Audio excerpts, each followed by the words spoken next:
do Senhor, irmãos. Esta canção para mim é uma resposta de Deus. Eu estava ali, o Talisson estava a dizer que tinha saudades do pastor e eu ainda mais, estava aí com o coração assim. E sabem, irmãos, esta é a minha pregação e eu estava numa ansiedade muito grande. Eu saí até lá fora, disse: meu Deus, é mesmo isso que tu queres que eu pregue? Esta é a minha pregação, é a vinda de Jesus. Ele vai vir, irmãos. Deus fala, irmãos. Deus continua a falar nos dias atuais. Ele não se esquece. Ele olha para cada um dos teus pensamentos e Ele sabe tudo o que tu estás a pensar. Ele sabe o teu sofrimento. Ele sabe o que tu estás a passar neste momento, irmão. E é por isso que eu amo este Deus. Ele responde desta maneira maravilhosa. E eu até tive medo que o Talisson continuasse a pregar a minha pregação. Vamos abrir as nossas Bíblias, irmãos, em Mateus, no capítulo 24, no versículo 36 ao 39.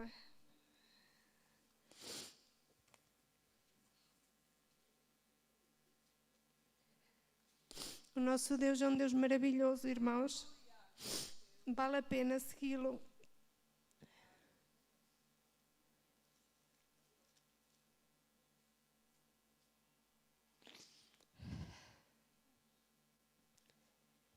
Mateus, capítulo 24, do versículo 36 ao 39. Diz assim: porém, naquele dia e hora, ninguém sabe, nem os anjos do céu, nem o Filho, mas unicamente meu Pai. E como foi nos dias de Noé, assim será também a vinda do Filho do Homem. Porque assim como nos dias anteriores ao dilúvio, comiam, bebiam, casavam e davam-se em casamento, até o dia em que Noé entrou na arca, e não o perceberam, até que veio o dilúvio e os levou a todos, assim será também a vinda do Filho do Homem. Eu vou fazer uma oração, irmãos. Meu Deus e meu Pai, Senhor, Tu queres alertar a Tua igreja para a Tua vinda, Jesus. Nós sabemos, Senhor, que a Tua palavra é fiel e é verdadeira, Senhor. Eu nada sou, Senhor, mas a Tua palavra, Senhor, é tudo. Ela não mente, Senhor. Ela é eficaz, Senhor. E eu creio que o Teu Santo Espírito está aqui nesta tarde, Senhor, para convencer-nos, Senhor, da Tua urgência, Senhor, de falar com a Tua igreja sobre a vinda de Jesus. Meu Deus e meu Pai, entrego este culto nas Tuas mãos, a continuação deste culto nas Tuas mãos, Senhor. Fala com cada um de nós, Senhor, nesta tarde, no nome de Jesus. Amém. A segunda vinda de Jesus é um facto, irmãos. Podem sentar. Nós estamos a aguardar esse dia. Amém? Os irmãos estão a aguardar esse dia? A Bíblia ensina-nos a aguardar este dia, o dia da sua segunda vinda. Ele já veio uma vez, nós sabemos. Antes da sua primeira vinda, tinha sido profetizado, ele tinha anunciado através dos profetas que ele viria um dia. E isso concretizou-se e ele veio. Infelizmente muitos não acreditaram e até o dia de hoje ainda não acreditam, mas para nós que conhecemos o nosso Jesus, nós sabemos que Ele veio e que a Sua palavra se cumpriu na Sua primeira vinda. E por isso nós agora continuamos nesta bendita esperança da segunda vinda, não é? Tivemos a honra, a graça, a misericórdia de Deus já nas nossas vidas, já fomos alcançados por Ele. E agora estamos à espera de que a nossa salvação se complete através da segunda vinda de Jesus. Muitos de nós talvez vão partir antes da sua segunda vinda. Alguns de nós talvez vão estar presentes. Eu creio que nós somos a geração da segunda vinda de Jesus. Eu não quero aqui falar se essa vinda, em que momento ela vai se dar, porque sabemos que aqueles que estudam a Bíblia, os teólogos, eles têm diferentes percepções, baseados em diferentes versículos, de que pode ser antes da tribulação, no meio ou após a grande tribulação no caso. Mas essa aqui não é a questão, irmãos. A questão é que sabemos que Ele sim vai vir. Amém? Os irmãos creem que Ele sim vai vir, irmãos? E agora a questão é, como é que nós devemos preparar-nos para esse dia? Como é que devemos já estar a ser preparados para esse dia? Amém? Sabemos que Ele virá e vai vir de uma maneira diferente do que veio na primeira vinda. Ele vai vir para julgar nesta vez. Ele vai vir com ira sobre aqueles que não acreditaram nele. Ele vai vir para ressuscitar aqueles que morreram e eram salvos por Ele. E Ele vai vir para glorificar o seu povo, que creio que vamos ser nós. E Ele vai nos trasladar para um estado eterno. Nós sabemos que as nossas vidas são eternas, mas a eternidade vai ser completa nesse dia em que vamos deixar a nossa carne, vamos abandonar tudo o que nos apoquenta, o que nos faz chorar, todas as preocupações, todos os desânimos, todas as lutas, todos os trabalhos, e vamos poder entrar numa nova fase, a última fase, a fase da eternidade com Ele. Amém? Esta vinda foi anunciada em vários momentos durante a Bíblia. Foi anunciada pelo profeta Daniel, foi anunciada em Marcos, em Marcos 13, em Mateus 24 e 25, nos Atos dos Apóstolos, no capítulo 1 e versículo 11, que aí foi quando ele estava a subir aos céus, não é? E os anjos disseram: Galileus, varões, por onde é que vós estáis a olhar? Esse Jesus que estáis a ver subir, Ele vai vir novamente, amém? Essa é a nossa esperança, irmãos. Foi anunciado por Paulo quando ele escrevia as cartas a Tessalonicenses, na primeira carta, no capítulo 4 e 5. Foi anunciado na segunda carta novamente. Paulo sempre estava anunciando a vinda de Jesus também, não é?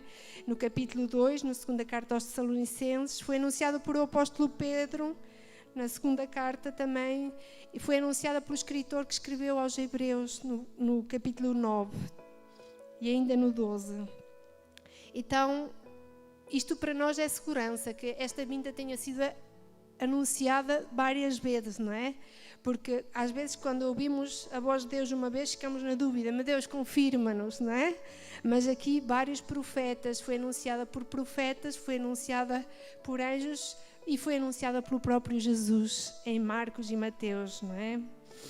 Então, no capítulo, eu não quis ler o capítulo 24 de Mateus porque ele é extenso, é muito longo, mas eu vou dar um resumo daquilo que diz desde o primeiro versículo. Diz que os discípulos estavam a sair do templo em Jerusalém com Jesus, e aqui houve uma questão. Eles estavam a querer mostrar ao mestre a imensidão daquele templo, não é? Porque aquilo para os judeus lá em Jerusalém era a glória deles, era um local onde havia consagração, era um local religioso, era símbolo da presença de Deus, do Shekinah de Deus, era um local, era o centro de Jerusalém, e aquilo era orgulho, era o edifício talvez o maior que existia.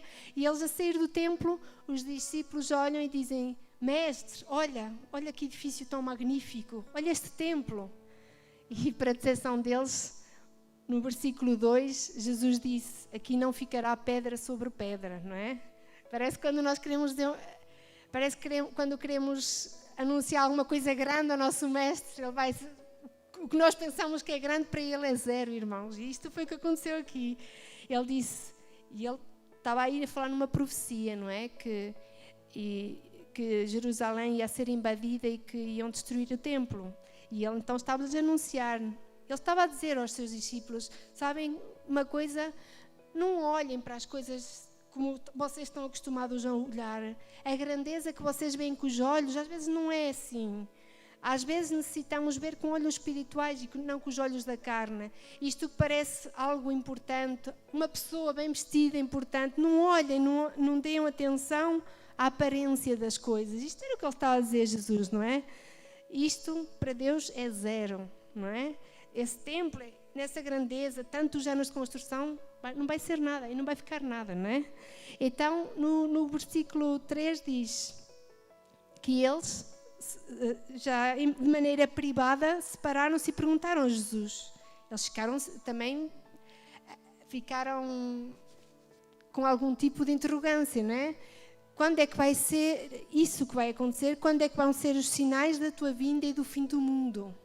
Então os discípulos que estavam a caminhar com ele ainda não tinham visto ir-se e já estava neste momento a perguntar quando seria que ele regressaria, não é? Quais os sinais? Ou seja, eles sabiam que tinha que haver alguns sinais, porque eles conheciam a história do passado, que nós vamos falar também nela, não é?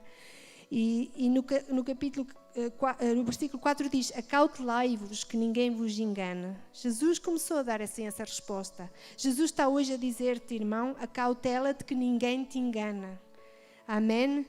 Porque estamos a viver nestes dias, irmãos, que estavam a ser profetizados por nosso Jesus. Então é necessário que acauteles para que ninguém te engane.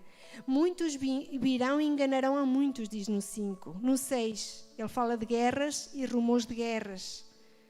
Não vos assusteis, ainda não é o fim. Isto não faz pensar em alguma coisa que está a acontecer no mundo, irmãos?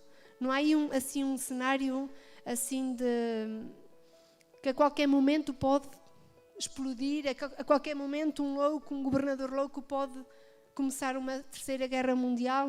Não pensam nisso cada vez que ligam a televisão, cada vez que ouvem as notícias? Pois estamos nesses tempos, irmãos. Se os irmãos não têm estado atento, fique atento. Guerras e rumores de guerras. Não vos assusteis que ainda não é o fim. Nação contra nação, diz no 7. Reino contra reino, fomes, pestes e terremotos. Eu acho que nenhum dos que está aqui viveu uma peste mundial até o ano 2020, não é? E isto é o sinal, irmãos. Eu nunca pensei na minha vida que um dia no mundo todas as pessoas teriam que ficar em casa. Não é só num país, não é só numa região, é no mundo inteiro, irmãos. Isso não alerta os irmãos para alguma coisa? Pestes, terremotos. Vocês estão a ver o que está a acontecer, irmãos? O Rio Grande do Sul inundado, Portugal, Espanha, sul da França, a neve na Rússia de uma maneira extraordinária, nos Estados Unidos, as mudanças climáticas que o homem está a tentar anunciar de outra maneira, está a tentar dizer, a dar inúmeras justificações para que isso aconteça, mas nós sabemos que não, nós somos cristãos, nós sabemos que a Bíblia fala disto, amém? Eles a nós não nos vão convencer que estas mudanças climáticas se devem a outro tipo de coisa. Não, para nós sabemos, é porque a vinda de Jesus está próxima e as catástrofes naturais vão de aumento em aumento, irmãos. Eu sinto muito não poder falar que as coisas vão melhorar, porque a palavra de Deus diz que não vão melhorar. Amém? Mas, como diz no versículo 6, não vos assusteis, ainda não é o fim. Os princípios das dores. A Bíblia compara também, um pouco mais à frente, estas dores com uma mulher que vai dar à luz, não é? Começa com menos intensidade, com menos frequência também, e as dores começam a apertar pouco a pouco, até que dá à luz, não é? E então, no 9 diz a perseguição aos cristãos, irmãos. Os irmãos estão preparados para serem perseguidos? Perseguição aos cristãos. No versículo 9 do capítulo 24 diz que seremos atormentados, mortos e odiados. Escândalo, traição e ódio, diz no 10. Muitos falsos profetas. Vocês, não sei se às vezes entram na internet, há um montão, há uma camada, há uma multidão de falsos profetas na internet. Um tem um sonho, outro tem revelação, outro... E a maioria não é verdade. Há muitos que é verdade também, mas a maioria não é verdade. Quer dizer, as pessoas já querem viver nos sonhos carnais, dizer que são espirituais, uma confusão total, irmãos. Muitos querem falar coisas que vêm da carne, mas querem dizer que é do espírito. Infelizmente, estamos a viver no tempo dos falsos profetas, irmão. No 12 diz que a iniquidade se multiplicará e por isso o amor de muitos se arrefecerá, se esfriará, como dizem no Brasil. O 13 diz que aquele que preservar até ao fim esse será salvo. Amém? Gostaram desse? Apesar de todas estas catástrofes, diz aquele que preservar até ao fim esse será salvo.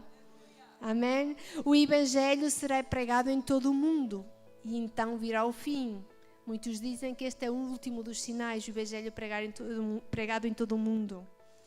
Mas há alguns que argumentam que isso vai ser difícil porque a Bíblia ainda falta ser traduzida em muitos idiomas, ainda falta ser traduzida em muitos dialectos, mas, irmãos, a inteligência artificial já está aí. Vocês sabem a rapidez que funciona a inteligência artificial? Ela vai ter o domínio sobre as nossas vidas, irmãos. Ela vai ser usada para que nós sejamos perseguidos, irmãos. A inteligência artificial vai guardando um conjunto de dados que vai aumentando cada vez mais e vamos chegar a um ponto em que eu vou falar num idioma e a irmã já vai vir noutro. E eu até acho que isso já acontece, não é? Agora usa-se os telemóveis, se você não souber o idioma de alguém com o qual você se queira comunicar, é muito rápido que isso pode acontecer agora através dos telemóveis. Há aplicações para isso. Então, irmãos, a inteligência artificial está aí. E se você acredita que este é o último dos sinais e que depois disso virá o fim, isto pode acontecer muito rapidamente também, irmãos. Diz no 15, a abominação da desolação de que falou o profeta Daniel. No 15. E vamos avançando e chegamos ao 30, diz, o cosmos vai ser abalado, não é? Fala no sol, na lua, que não dará mais luz, e então virá o Filho do Homem com poder e grande glória. Amém? No 32 ainda, fala na parábola da figueira. E aqui há uma atenção, devemos dar uma atenção exclusiva para esta parábola. A figueira significa Israel, irmãos. Vocês estão a ver tudo o que está a passar em Israel? Eu não sei se os irmãos têm acompanhado as notícias, mas atualmente tudo está pronto para ser utilizado no templo. Só falta que haja um acordo verdadeiro de paz entre muçulmanos e entre judeus, para que o templo possa ser reconstruído, e isso vai ser rapidamente. Os projetos estão feitos, os utensílios que fala lá no livro de Levítico, se não me engano, aqueles utensílios foram todos novamente feitos e estão todos prontos. E agora a última de todas as notícias é que agora já conseguiram encontrar o sumo sacerdote, coisa que não acontecia desde os anos 70, desde que o templo foi destruído, da linhagem de Arão. Direto da linhagem de Arão, ele já foi treinado para tudo aquilo que estivemos a ler, não é? Que aqueles sacrifícios, tudo aquilo.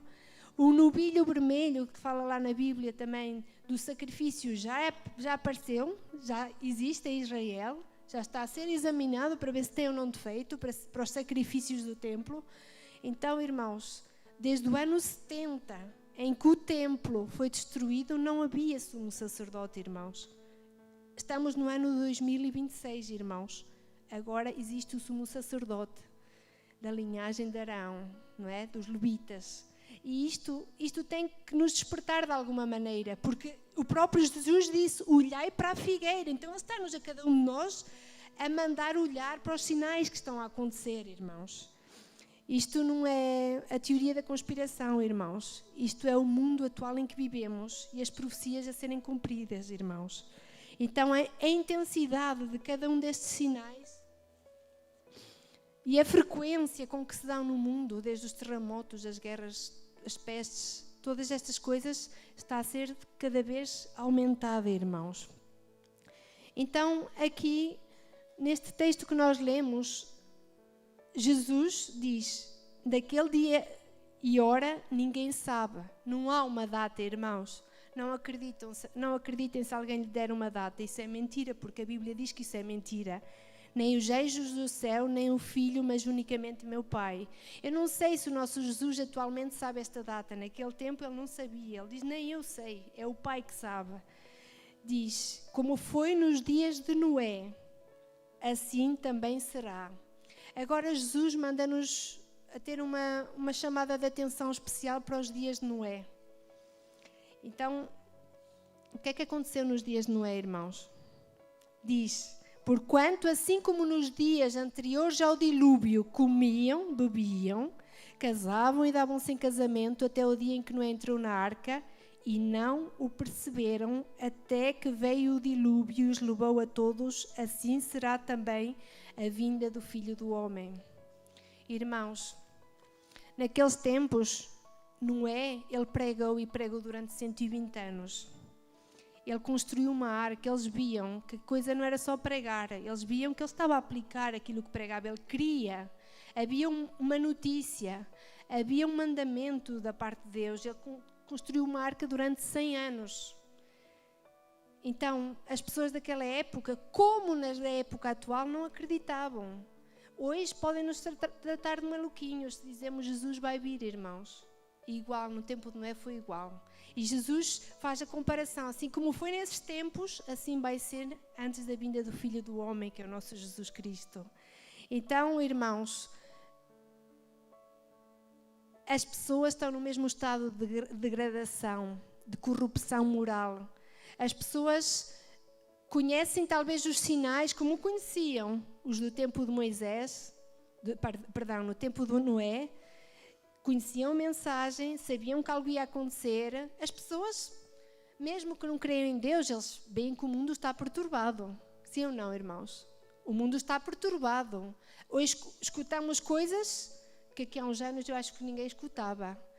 Porque Deus tinha limpo a terra naquele tempo de Noé.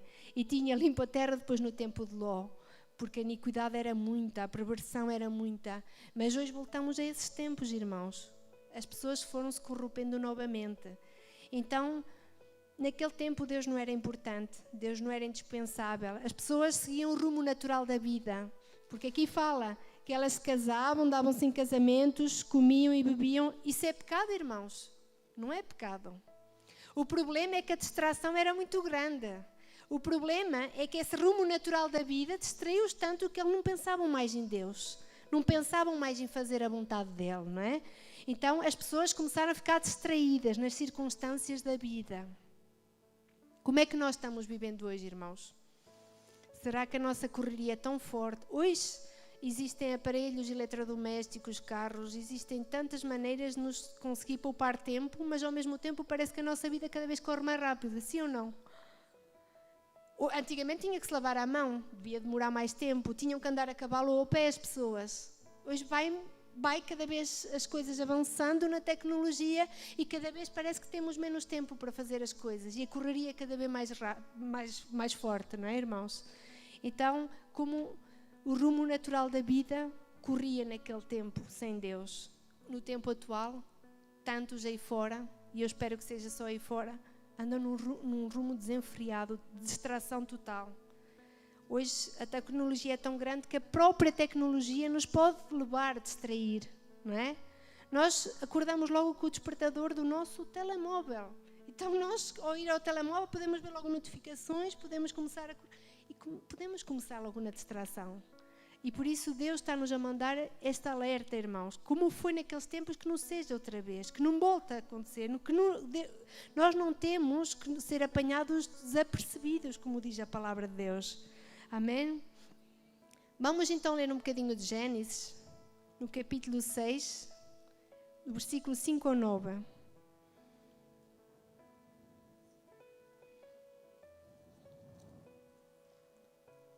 Gênesis 6, versículo 5 ao 9.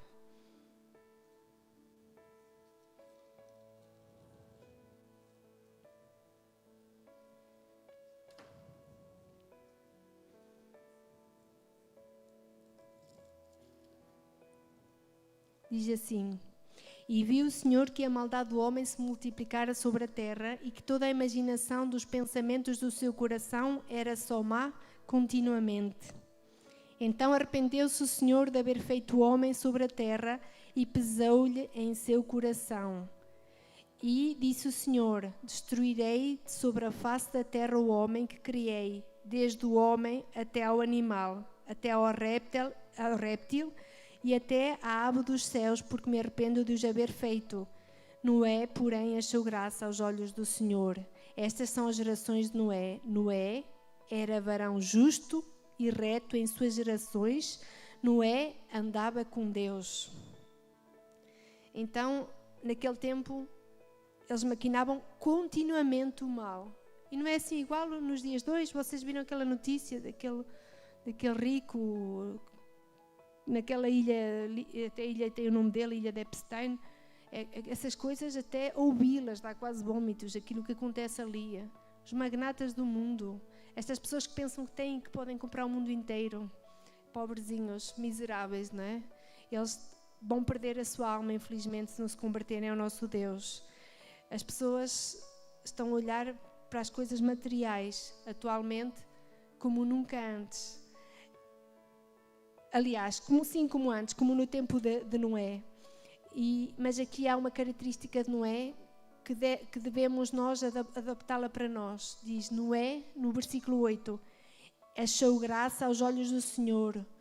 Ou noutras versões diz que encontrou favor aos olhos do Senhor. É quase como uma agulha no meio de um palheiro, não é?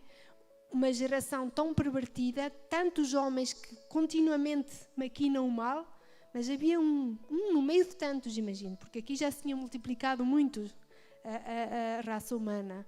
E havia um no meio daqueles todos, que esse tinha favor, encontrou favor ou graça aos olhos do Senhor. E porquê? Diz no versículo 9, porque ele era justo e reto nas suas gerações. Noé andava com Deus. Temos nós andado com Deus, irmãos? Será que nós temos andado com Deus ao ponto de que Ele, quando olhe para nós, encontremos graça e favor da sua parte? Será que temos sido justos e retos nas nossas gerações? Ou seja, temos feito a diferença, igual como Noé fez a diferença naquela geração? Então aqui vemos que as pessoas se foram afastando cada vez mais e diz que Deus se arrependeu. Este arrependimento de Deus não é igual ao arrependimento humano, porque no arrependimento humano a vontade é de regressar no tempo e voltar a fazer as coisas diferentes. Deus não se arrepende dessa maneira, porque tudo o que Ele faz é perfeito, não é?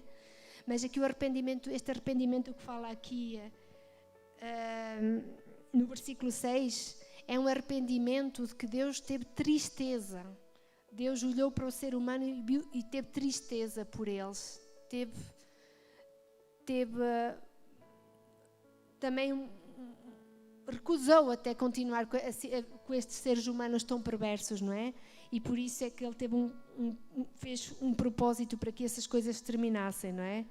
Então, as pessoas naquele tempo não acreditavam na revelação de Deus, irmãos. E nós hoje temos acreditado na revelação?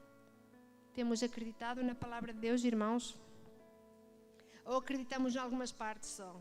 Há coisas que às vezes parecem até difíceis de acreditar, não é? Como é que a jumenta de Balaão pôde falar com ele, não é? Mas nós somos cristãos, nós temos que acreditar integralmente na palavra de Deus. Não é um acreditar burro, não é um acreditar... Não, é um acreditar porque sabemos que aquele que fez, ele não pode mentir. Aquele que usou estes homens a escrever, que lhe deu divina revelação, não pode mentir. O nosso Deus não pode mentir, irmãos. Então, Noé gastou a sua vida, irmãos. Gastou a sua vida por um propósito que Deus pôs na vida dele. Temos nós gasto as nossas vidas, irmãos, por um chamado que Deus nos deu para fazer. Não precisam ser aqueles chamados de missionário, de ir para o campo, de ir para países onde ninguém consegue ir, onde há muita perseguição religiosa. Não necessita ser aquele chamado de pregar. Não, às vezes o nosso chamado é só comunicar com o nosso vizinho do lado. O nosso chamado é só perdoar o nosso irmão. Irmãos, temos que perdoar, temos que estar em contas com Deus, irmãos, porque como foi nos tempos de Noé, volta a ser agora, irmãos. E nós não podemos ser apanhados despercebidos. Então, existe uma descrença atual também, irmãos. A nossa fé não pode ser baseada em sentimentos. Essa fé é falsa se for baseada em sentimentos. A nossa fé tem que gerar em nós convicções tão grandes que possa mudar a nossa maneira de viver, possa mudar as nossas decisões diárias. Amém? A Bíblia diz que aquele que rouba já não roube mais. Então a nossa fé em Jesus Cristo, na sua salvação, na sua graça, na sua misericórdia, tem que mudar-nos. Tem que haver mudança na nossa conduta. Amém, irmãos?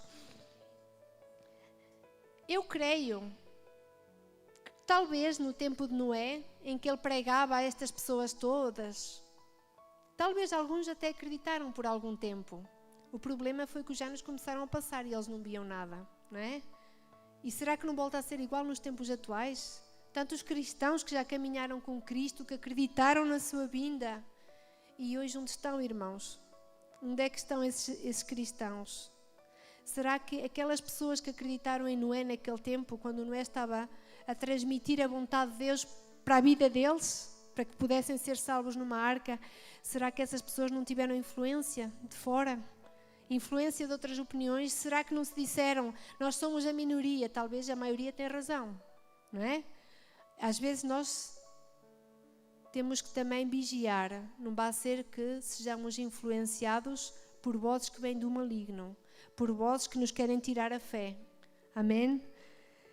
Eu creio que naquele tempo poderia ter sido assim também. E os tempos foram passando e ele não via um cumprimento da promessa, não é? E cada um de nós que aqui está, alguns começaram nos caminhos de Deus já de criança. E há quantos anos se prega que a volta de Jesus vai acontecer. Mas não podemos permitir que por o passar do tempo a fé se vá perdendo. Porque Ele prometeu vir, Ele virá. Amém, irmãos? Então Noé ficou na galeria dos heróis da fé. Vamos abrir as nossas Bíblias em Hebreus. No capítulo 11 e no versículo 7. E agora deixando de parte os homens pervertidos do tempo de Noé, que continuam a ser o mesmo tipo de comportamento nos tempos atuais, sem crença, que não valorizam as coisas que vêm do céu, que não querem saber das coisas de Deus. Agora vamos nos concentrar um pouquinho no que diz aqui sobre Noé, porque é ele que nós devemos imitar, não é? No capítulo 11, versículo 7 diz: pela fé Noé, divinamente avisado das coisas que ainda não se viam, temeu, e para a salvação da sua família preparou a arca, pelo qual condenou o mundo e foi feito herdeiro da justiça, que é segundo a fé. Vamos dividir aqui este versículo em 3 partes, irmãos. Diz: Noé foi divinamente instruído sobre os acontecimentos futuros, é o que falei na primeira parte, não é? Então ele recebeu uma orientação de Deus e ele baseou a sua vida naquilo que Deus lhe tinha revelado. Talvez Deus te fez alguma promessa, talvez Deus te deu alguma ordenança para que tu faças, irmão. E será que isso tem sido assim um peso forte na tua vida para que tu possas ainda concretizar isso que Deus te mandou fazer? Eu não sei o que Deus falou contigo, irmão, tu saberás. Mas Noé, ele baseou a sua vida, 100 anos da sua vida. Você imagina ele a construir uma arca durante 100 anos? Deus deu-lhe tudo, deu-lhe as medidas, não é? Deu-lhe o material com que tinha de ser construído, não é? Com madeira, com betume. E ele regeu a sua vida naquilo. Sabes quantas vezes Deus falou com Moisés para que isso fosse acontecesse, irmão? Lá em Gênesis diz que Deus disse 2 vezes para Moisés. Um trabalho que ia demorar 100 anos a ser construído, Deus falou 2 vezes. E às vezes nós queremos pedir confirmação a Deus tudo. Confirma, Deus, confirma. E uma confirmação não chega, e a segunda também não, e a terceira também não. Mas na verdade é porque os nossos corações não estão abertos para obedecermos à voz de Deus. Noé estava aberto. Noé quis obedecer. Amém? E sabe o que é que isso levou? Imaginem agora Noé lá a trabalhar, a anunciar e ao mesmo tempo a preparar a arca, anunciar aquilo que ia acontecer àquele povo e a preparar a arca. Certamente ele teve que gastar tudo o que tinha, não é? Ele certamente teve que convidar pessoas a ajudar numa construção daquele barco tão grande, não é? Então, ele talvez teve que vender até tudo o que tinha, não é? Teve que deixar todas essas coisas lá de vender.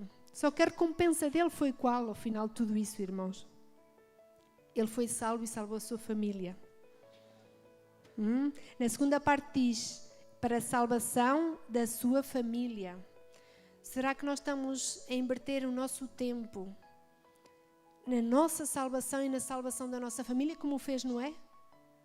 Ele construiu, ele abdicou da sua vida, das suas atividades que até ali teria, do seu dinheiro, dos seus bens, e ele conseguiu primeiramente salvar-se a ele e a seguir a sua família, não é? Salvou-se de uma tragédia que ia acontecer. As tragédias estão aí a bater no mundo, irmão. E que contas nós vamos dar a Deus se nós formos pegos de surpresa, como dizem vocês, não é? Que contas vamos dar a Deus? Será que estamos a preparar a nossa alma e a alma da nossa família para aquilo que vai acontecer, para a gloriosa vinda do nosso Senhor Jesus Cristo? Ele creu na vontade de Deus e creu que ela era soberanamente melhor do que a sua vontade, não é? Ele às vezes teria vontade de descansar. Já nos passaram também. Igual como as pessoas ficaram incrédulas, ele podia começar a ficar incrédulo. 100 anos passarem e ele a construir uma arca. 120 de pregação. Era muita coisa, irmãos. A notícia que Deus lhe deu causou mudanças na sua vida. Ele entendeu e aceitou de coração a mensagem que recebeu de Deus e viveu em função disso. Em Amós, no capítulo 3... e no versículo 7, diz: certamente o Senhor não fará coisa alguma sem primeiro revelar o seu segredo aos seus servos, os profetas. E sabes porque é que Ele não faz coisa alguma sem primeiro revelar? Porque é graças à sua misericórdia, à sua graça. Jesus, quantas vezes nos tem dito, Ele vai vir. Quantas pregações vocês já escutaram a dizer que Ele vai vir, irmãos? E Ele continua hoje aqui a falar, Ele vai vir, irmãos. Então, Ele não quer fazer isso de surpresa. Ele quer anunciar. Ele quer, pela sua graça e sua misericórdia, dar-te a oportunidade ainda. Se não estamos preparados, é o momento, irmãos. É o momento. Deus nos tem revelado através da sua palavra a sua vinda. Nós não devíamos andar mais no escuro, nas trevas, sem direção, perdidos, porque Ele é o nosso guia, irmãos. Amém? Então nós devemos, porque Deus nos diz que devemos fazer, atentar para a sua palavra, ir ler, examinar as profecias, ir ver o que está a acontecer no mundo, irmãos. Então, a primeira de todas estas coisas aqui do versículo de Hebreus é de que Noé foi divinamente instruído sobre os acontecimentos futuros. O segundo é que Noé temeu ao Senhor e construiu a arca. Este temor de Noé não foi o temor da água, do dilúvio, não, irmãos. Este temor de Noé é tomar em sério as orientações que Deus lhe estava a dar.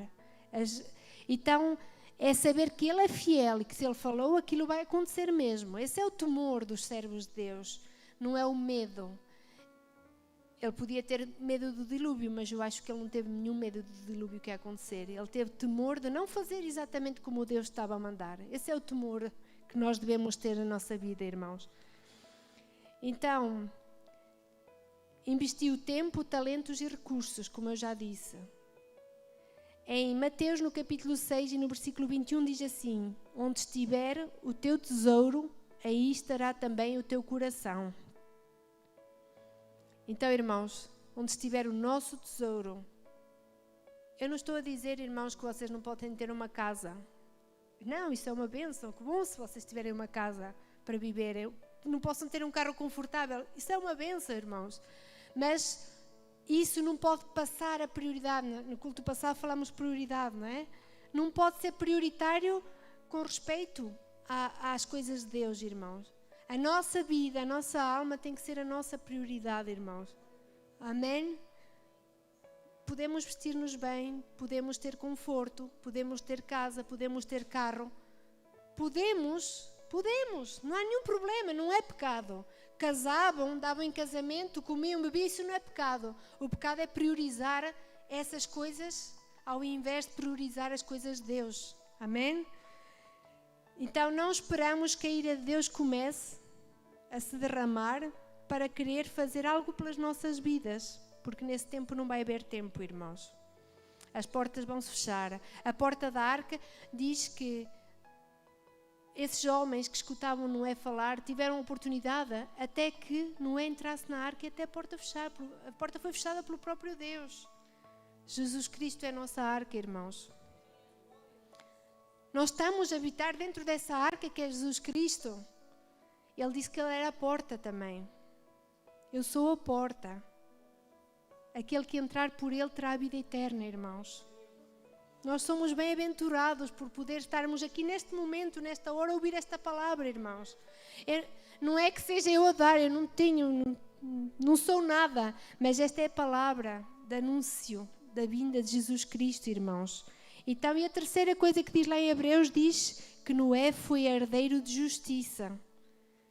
Sabem o que eu creio? Que não foi a arca que salvou Noé.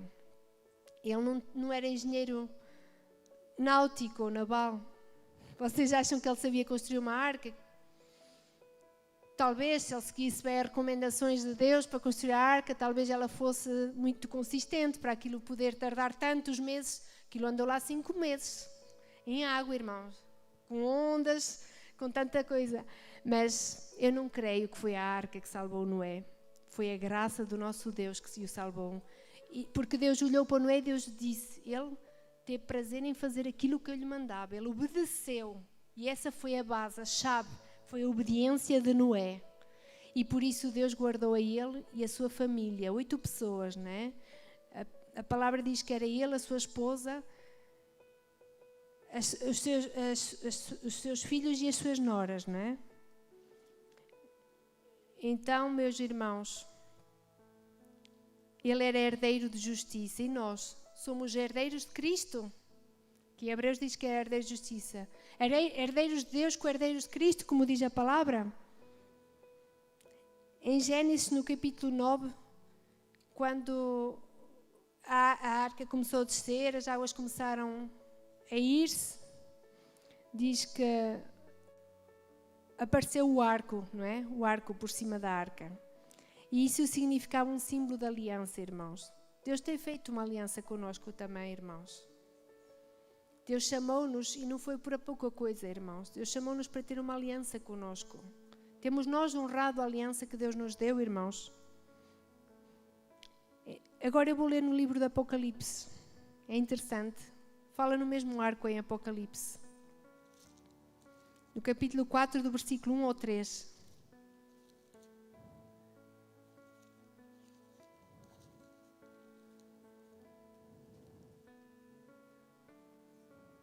Diz assim: depois destas coisas olhei, e eis que estava uma porta aberta no céu, e a primeira voz, que como de trombeta ouvira falar comigo, disse: sobe aqui, e mostrar-te-ei as coisas que depois destas devem acontecer.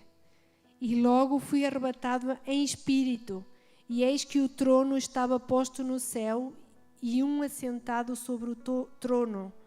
E o que estava assentado era na aparência semelhante à pedra de jaspe e sardônica, e o arco celeste estava ao redor do trono, e parecia semelhante à esmeralda. Este mesmo arco aparece lá, irmãos. Um dia nós vamos ver este arco. Este arco que simbolizava a aliança que Deus fez com Noé, é o mesmo arco que Ele vai nos fazer relembrar ao chegar lá e disse: esta é a aliança da minha graça pela tua vida.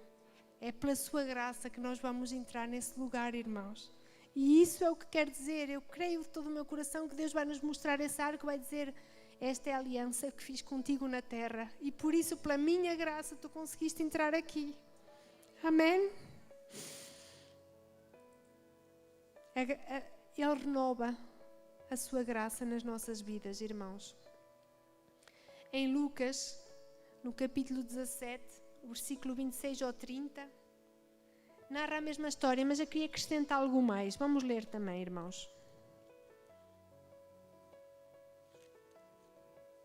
Lucas 17, do 26 ao 30.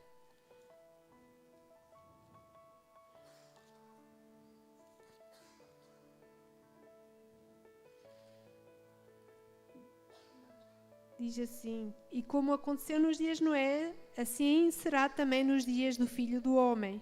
Comiam, bebiam, casavam e davam em casamento até o dia em que Noé entrou na arca e veio o dilúvio e os consumiu a todos. Como também, da mesma maneira, aconteceu nos dias de Ló. Comiam, bebiam, compravam, vendiam, plantavam e edificavam. Mas no dia em que Ló saiu de Sodoma, choveu do céu fogo e enxofre e os consumiu a todos. Assim será no dia em que o Filho do Homem se há de manifestar. Então aqui fala de Noé e fala também de Ló. Aconteceu a mesma situação, irmãos, e a situação repete-se. Infelizmente a situação repete-se. Neste momento não foi em escala mundial, mas foi lá naquela cidade, não é? Sodoma e Gomorra, naquele local. E esta história de Ló é narrada no livro de Gênesis, no capítulo 19. E conta que no fim da tarde Ló estava sentado na entrada de Sodoma e os anjos do Senhor, 2 anjos, apareceram e Ló convidou-os a ficarem com eles, a passarem a noite em casa com eles. Imagina, irmãos, era tanta a maldade naquele tempo que os homens daquela cidade, pervertidos sexualmente, quiseram ter relações com os próprios anjos e ficaram à porta da casa de Ló. Irmãos, era tanta a maldade. Infelizmente, Ló começou-se a habituar àquela situação. Ele estava no local onde não devia estar, não é? Porque ele olhou para os olhos que ali era terra de abundância, de produtividade, não é? Ele enganou-se nesse aspecto e ele estava onde não devia estar. E nós sabemos que nessa ocasião o próprio Ló teve que oferecer as filhas para que os homens não desejassem aqueles anjos. Desde o menor até o maior da cidade estavam ali todos. Tanta iniquidade se tinha multiplicado novamente desde o dilúvio. Outra vez estávamos na mesma situação. E por fim eles já não aceitavam nada, já queriam era Ló, não era? E aí vemos que os anjos puxaram Ló para dentro de casa, não é? E os anjos disseram a Ló, porque como diz lá em Oséias que já dissemos, Deus envia aviso aos seus filhos, aos justos da terra, para que eles possam defender. Então os anjos disseram, quem é que tu tens aqui nesta cidade? É? Ele disse, as minhas filhas, a minha mulher, os meus genros, que havia 2 prometidos para as filhas deles.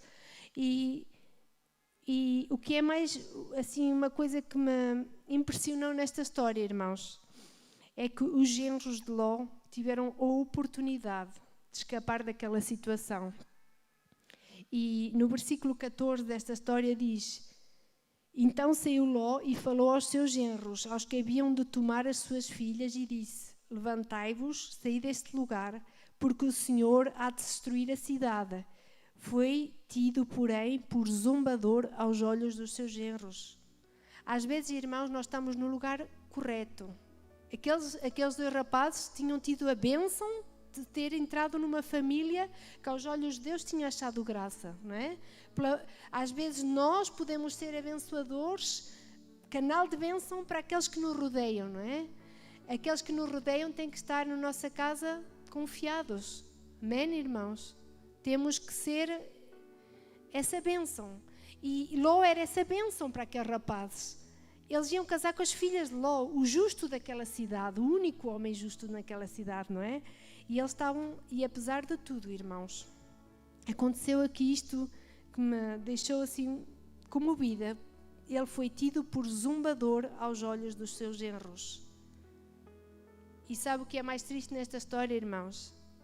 É que, infelizmente, muitos de nós temos a oportunidade de um dia ir com Jesus, no dia do arrebatamento, no dia da vinda de Jesus. E nós temos esta oportunidade de estar a ouvir isto que hoje se prega aqui. E temos a oportunidade que alguém nos esteja a avisar daquilo que vai acontecer. Mas, infelizmente, como aqueles 2 rapazes, vai haver muitos que não vão estar preparados, porque não tomaram em conta as palavras desta profecia. Agora diz assim, a Bíblia diz, lembrai-vos da mulher de Ló. Outro caso, irmão, como é que essa mulher também, não é? Agarrada às coisas desta terra, conseguiu olhar para trás, não é? Já Deus estava a começar a destruir Sodoma e Gomorra com fogo e enxofre. E ela olhou para trás, para as coisas, em vez de agradecer a Deus porque ela estava a sair daquela situação, em vez de agradecer a Deus pela salvação dela e da família dela, ela olhou para trás. Que nós não estejamos a olhar para trás nos dias atuais, irmãos. Que estejamos a agarrar esta oportunidade que Deus nos dá Estamos neste mundo, mas não devemos nos acostumar a este mundo. A Bíblia diz que nós somos peregrinos nesta terra, irmãos. Esta terra vai passar. Esta terra não nos pode iludir, irmãos. As coisas boas desta terra, que também tem coisas boas, não nos podem iludir. Eu gosto daquele hino do livro de Cânticos: passarinhos, belas flores, querem me enganar. São bens terrestres e esplendores, mas eu contemplo o meu lar. Amém? Então, contemplemos o nosso lar por cima de todas as coisas, irmãos. Em 1 João, no capítulo 2, do versículo 15 ao 17.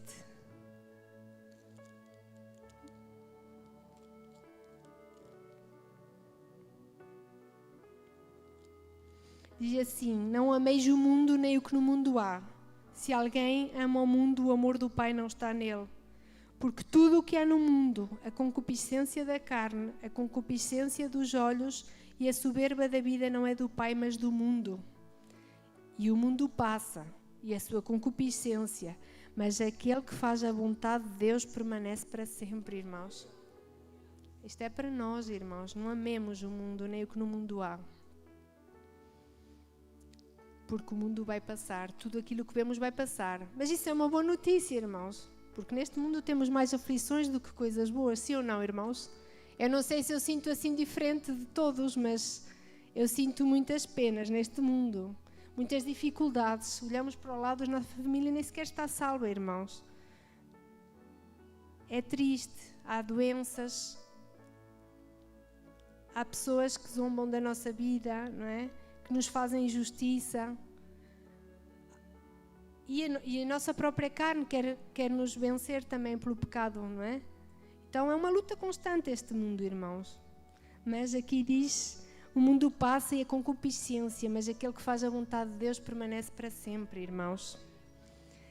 Em 2 de Pedro, segunda carta de Pedro, no capítulo 3 e no versículo 9 diz: o Senhor não retarda a sua promessa, ainda que alguns a têm por tardia, mas é longânimo para convosco, não querendo que alguns se percam, senão que todos venham a arrepender-se.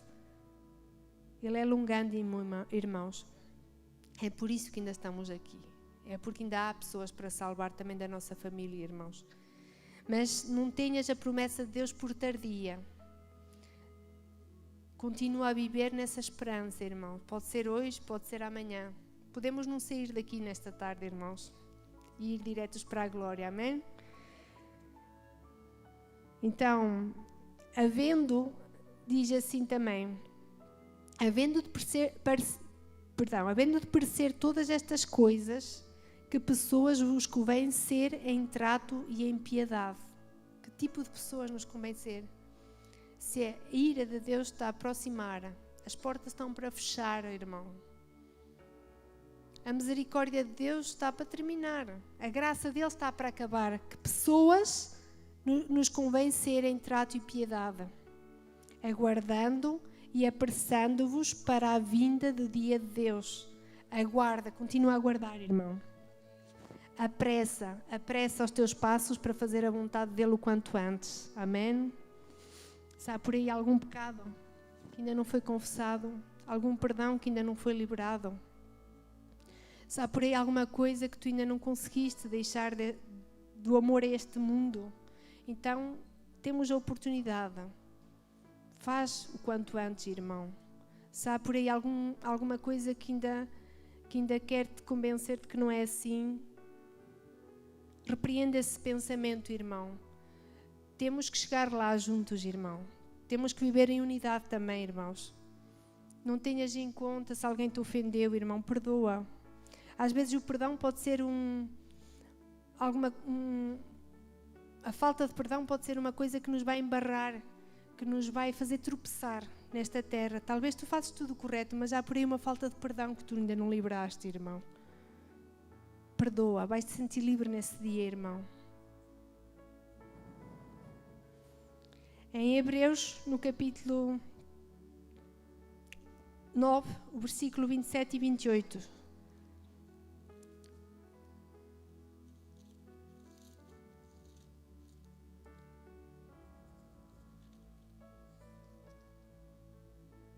diz assim: e como aos homens está ordenado morrerem uma vez, vindo depois disso o juízo, assim também Cristo, oferecendo-se uma vez para tirar os pecados de muitos, aparecerá a segunda vez sem pecado aos que o esperam para a salvação. Amém? A primeira vez foi para tirar os nossos pecados, irmão. Ele sacrificou-se, Ele deu-se a si mesmo. A primeira vez foi para nos resgatar, para nos dar o direto acesso ao Pai, o direito à salvação, pela sua justiça. Ele foi morto, Ele foi imolado pelas nossas vidas. Ele foi esbofeteado, Ele foi cuspido, Ele foi insultado. Mas nesta vez não vai ser assim que Ele vai aparecer, irmão. Aqui Ele vai aparecer para os que o esperam, para a salvação. Houve muitos que não esperavam, que pela graça dEle tiveram acesso à sua salvação. Mas desta vez só aqueles que o estiverem a esperar é que terão acesso. A porta já vai fechar, irmãos. Em Hebreus, ainda no capítulo 10, no versículo 37 e 38. Eu pedi aos irmãos que ficássemos de pé, irmãos.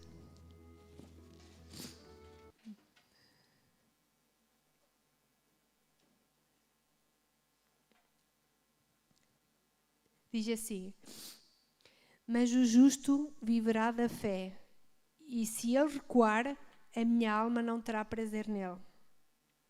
Eu gostava que todos lêssemos o 39. Vamos ler, não é a mesma versão que a minha? Vamos ler juntos este versículo, diz assim, irmãos: nós, porém, não somos os que retrocedem para a perdição, mas somos da fé. David? Para a preservação da alma. Então, irmãos, conseguiste dizer isso com o teu coração? Nós não somos dos que retrocedem para a perdição, mas somos dos que creem para a conservação da alma. Amém, irmãos? Este mundo está cada vez mais cheio de suicídio, de angústia. E o nosso senso de urgência tem que ser despertado. Eu espero que eu, através da palavra do Senhor Jesus, eu possa ter despertado de alguma maneira este senso de urgência. Temos que ser ativados, irmãos. Se até aqui não temos orado muito, é a partir de agora que temos que começar a orar. Se não temos jejuado, comecemos a fazê-lo, irmãos. Se não temos lido a palavra do Senhor, temos que começar a pôr tudo isso em ordem, irmãos. A nossa casa tem que estar em ordem. Em Mateus, no capítulo 25, fala nas virgens, as 10 virgens. E sabe o que é mais assombroso? É que ali falava que eram 10 virgens. Sabe o que significa? Que todas eram cristãs. Esses somos nós, 10 virgens. Só que alguns que tinham reserva de azeite e outras que não tinham. E o noivo ouviu-se o grito. E o mundo está a gritar, irmãos. E ouviu-se o grito que o noivo estava a chegar. Ouviu-se o grito à meia-noite. Está quase a ser meia-noite aqui na terra, irmãos. No relógio de Jesus. Então, irmãos, temos que começar a pôr esse azeite de reserva. Amém? Temos que começar o azeite para o dia-a-dia. Esse azeite pode faltar-nos, porque lá na parábola das 10 virgens diz que elas tiveram sono, todas elas tiveram sono. Não era só as que não tinham azeite de reserva, as outras também tiveram sono. Então nós temos que ter azeite de reserva para poder ir dormir descansados também no nosso azeite. O azeite é o Espírito Santo de Deus, irmãos. Então, irmãos, em Apocalipse diz, no 19:11 diz: certamente cedo venho. Amém. Ora bem, Senhor Jesus. É bonito dizermos Maranata, ora bem, Senhor Jesus. Mas temos que dizer conscientes de que a nossa vida está em ordem, irmãos. Está no altar, irmãos. Amém. Eu vou fazer uma oração. Meu Deus e meu Pai, obrigado por esta palavra que Tu me deste, Senhor, para eu poder falar da Tua igreja, Jesus. Ela primeiro impactou a minha vida, Senhor. Tu chamas a minha atenção como chamas a atenção de cada um que está aqui na Tua presença, Senhor. Meu Deus e meu Pai, ajuda-nos a tratar este assunto com seriedade, Senhor. Ajuda-nos, Deus, a pôr a nossa vida em ordem. Ajuda-nos a ter azeite de reserva, Senhor. Ajuda-nos a atentar para aquilo que está a acontecer no mundo, Senhor, porque Tu não nos deixaste no negro, no escuro, Senhor, Tu deixaste-nos com sinais da Tua vinda, porque Tu não tens prazer na alma que se perde, Senhor.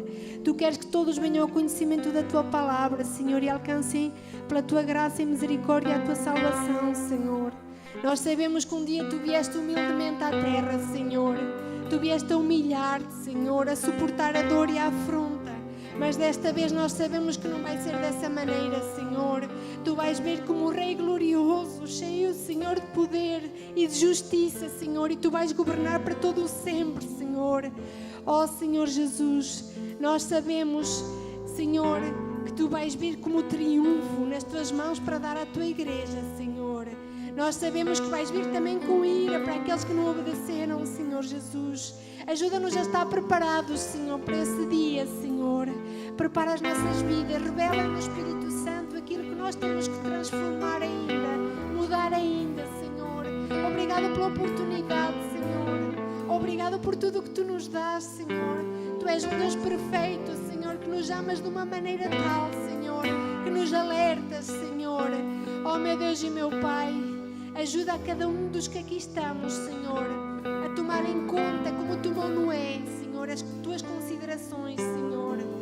Ajuda-nos, Senhor, a priorizar a nossa alma, Senhor, a alma da nossa família, Senhor. Ajuda-nos a escapar, Senhor Jesus, da ira futura, Senhor. Obrigado, Jesus, Tu és a nossa salvação, Senhor. Tu és a nossa arca, Tu és a nossa porta, Senhor. Tu és aquele, Senhor, que nos guia às águas tranquilas, Senhor. Ó Deus poderoso, Tu és a nossa força, o nosso refúgio. Esconde-nos à sombra das Tuas asas, Senhor. Esconde-nos nesse lugar, Senhor, onde ninguém nos pode tocar, Senhor Jesus. Esconde os nossos filhos, Senhor, também nesse lugar, Senhor. Ajuda-nos a pregar com as nossas vidas, Senhor. Ajuda-nos a anunciar e a pregar como nunca antes, Senhor, porque o tempo está curto, Senhor Jesus. Ajuda-nos, meu Pai querido, tem misericórdia de nós, Senhor. Entrego cada um, Senhor, a minha vida primeiramente e a vida de cada um dos meus irmãos, Senhor, para a Tua honra e Tua glória, Senhor, no nome de Jesus. Amém. Aleluia.